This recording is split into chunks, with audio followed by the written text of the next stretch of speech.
इथे शेवटी दोघांना एकत्र बसून हा प्रश्न सुटणार नाही। सरकारची जबाबदारी आहे आणि सगळ्या पक्षांची जबाबदारी आहे। हा प्रश्न दिवसेंदिवस सामाजिक तेढ यात निर्माण होत चाललेली आहे आणि त्यामुळे मला असं वाटतं की नुसत्या सरकारची एका पक्षाची जबाबदारी नाही तर सगळ्यांची जी जबाबदारी आहे, सर्व विरोधी पक्षाची असेल सत्ताधारी पक्षांची असेल ही जबाबदारी आहे। यांनी एकत्रित बसून हा प्रश्न सोडवला पाहिजे। त्यासाठी आम्ही बैठकी बोलवलेली होती। दुर्दैवाने त्या बैठकीला विरोधी पक्ष त्या ठिकाणी आलं नाही, काहीतरी कारण ते दाखवत बसले। त्यामुळे मला असं वाटतं की याच्यामध्ये कुठला मान अपमान न करता कुठे श्रेयवादाची लढाई न करता हा विषय लवकरात लवकर सर्वांनी बसून सोडवला पाहिजे। जरांगे पाटलांचं म्हणणं आहे की विरोधी पक्ष जर बैठकीला येत नसतील तर सरकारने निर्णय घेऊन टाकावा। नाही, निर्णय घेऊन टाकावा नाही, विषय थोडा क्लिष्ट झालेला आहे, याची आपल्याला कल्पना आहे आणि एकीकडे बाहेर काय बोलायचं आत काय बोलावं हा विषय असा सतत चाललेला आहे। त्यामुळे मला असं वाटतं की अतिशय एकत्रित बसून सामंजस्याने हा विषय सुटला पाहिजे।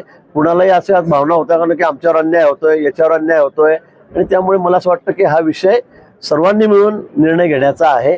नाहीतर मग आम्ही निर्णय घेतल्यावर मग बाहेरतून अजून काही वेगळे विरोधकांनी काढायचे, वेगळं स्टेटमेंट करायचं। त्यापेक्षा तुम्हाला काय वाटतं ते सांगा, आम्हाला काय वाटतं आम्ही ते सांगतो। ओबीसी असतील, मराठा समाज आरक्षणाचे त्यांचे नेते असतील, जरांगे पाटील असतील, सर्वांना विचारात घेऊन हा प्रश्न सोडवण्याची आज गरज आहे। सुरुवातीच्या टप्प्यामध्ये दुवा म्हणून त्या आंदोलनस्थळी जात होतात, हिरो म्हणून तुम्ही पुढे आलो होता सरकारचे। आता पुन्हा काय माशी शिंकली का तुम्ही जरांगे पाटलाला आणि तुम्हाला विलन वाटायला लागले? नाही, मी जवळपास पाच वेळा त्याच्याकडे गेलो। सुरुवातीला पहिल्यांदाच मीच त्याच्याकडे गेलो, नंतर 4-5 वेळा त्यांची माझी चांगली मैत्री झाली। पण माझा असं अपेक्षा होती की हे आरक्षण टिकणारच असलं पाहिजे। मी माझ्या मनातलं बोलून गेलो की उगाच उद्या कोर्टामध्ये गेलं आणि नंतर ते फेटाळलं गेलं तर समाजाची फसवणूक होईल, असं होता कामा नये आणि म्हणून मी त्या संदर्भात स्पष्टता केलेली होती। पण ती जरांगे पाटलांना मला वाटतं ती आवडली नाही। खरं म्हणजे सरकारने 10% माध्यमातून आम्ही स्पेशल अधिवेशन गुन्हे आरक्षण त्या ठिकाणी दिलेलं आहे। पण मला अजूनही असं वाटतं की आरक्षण हे देताना हे टिकणारच असलं पाहिजे आणि त्या कोर्टात गेलं दुसऱ्या दिवशी ते फेकून दिलं तर मग समाजाची दिशाभूल अजून त्याच्यामध्ये रोष निर्माण होतो। म्हणून माझी भूमिका मी त्या ठिकाणी मांडली। मला वाटतं ती त्यांना आवडलेली दिसली नाही आणि म्हणून मग मी तिकडे गेलो नाही। आता सरकार त्या बाबतीमध्ये निर्णय घेत आहे। माननीय मुख्यमंत्री महोदय स्वतः लक्ष घालतायत। त्यासाठीच आम्ही सर्वपक्षीय बैठक त्या ठिकाणी बोलवली होती की या संदर्भामध्ये काय करता येईल, हे कसं टिकवता येईल, कायद्याच्या बाजू आपण तपासून बघू, म्हणजे कायद्यातज्ञ त्यांना घेऊन बसू। परंतु विरोधकांनी त्यावर बहिष्कारच टाकला, त्यामुळे हा विषय थोडा थांबलेला आहे। पण सरकार शेवटी हा निर्णय निश्चित घेईल। त्या संदर्भामध्ये माननीय मुख्यमंत्री महोदय, दोन्ही उपमुख्यमंत्री महोदय हे अतिशय बारकाईने गांभीर्याने या विषयाकडे बघतायत आणि कुठेही समाजामध्ये तेढ निर्माण होता कामा नये त्यासाठी सर्व खबरदारी सरकार या ठिकाणी घेते आणि मला वाटतं लवकरच हा प्रश्न मार्गी लागेल। निर्णय घेत नसल्यामुळे सर दुही वाढत जी चालली आहे तीच आम्हाला दूर करायची आहे। त्यासाठीच आम्ही सर्वपक्षीय बैठक या ठिकाणी बोलवलेली होती की त्यातून हा मार्ग निघाला पाहिजे आणि म्हणून आम्ही ती बैठक बोलवली होती।